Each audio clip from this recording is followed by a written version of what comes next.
when I was at practice Sunday, and while I was only able to attend one practice, something stood out to me then, and then it was reaffirmed after today's practice when I heard a story of a play that Mike Sainristil made, like with his effort.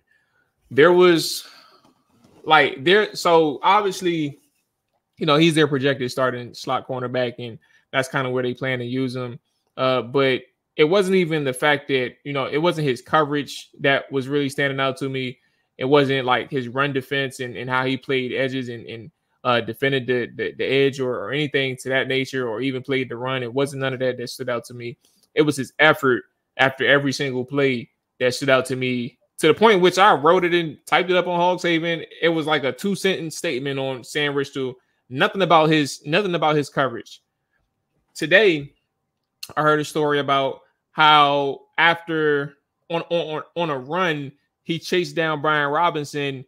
I don't know how many yards it was. I think it was at least 20. He chased him down and he forced a fumble. The effort is what stands out with Sainristil, and it was to the point where I don't recall an effort like that from a player that I've heard or actually visually seen from Sunday, ever seen that from an individual. What do you think about Sainristil so far within his first week of practice, or first week of practices at training camp? Exactly what you said. That story, what happened today, is exactly, it tells the story of who this kid is, right? So that was one of the plays that I mentioned. Like, the offense had a rough start because B-Rob got out.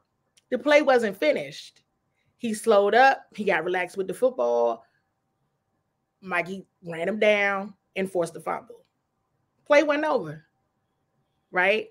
But then I had to think to myself, now, okay, and B-Rob is doing phenomenal. Let me be clear. But I also was like, was that a symptom of past years? Right? Yeah. That right there, I felt like that's a symptom of past years. It's a different ball game. You got youngest that came in here that have excelled at their position group, right? They're all leaders for the most part, right? The majority of them, captains on their collegiate teams. The play isn't over till the whistle is blown, and the whistle had not blown. And that's exactly what he did. Always looking to make a play. Always trying to do whatever to make sure his team wins, his team excels, his team succeeds.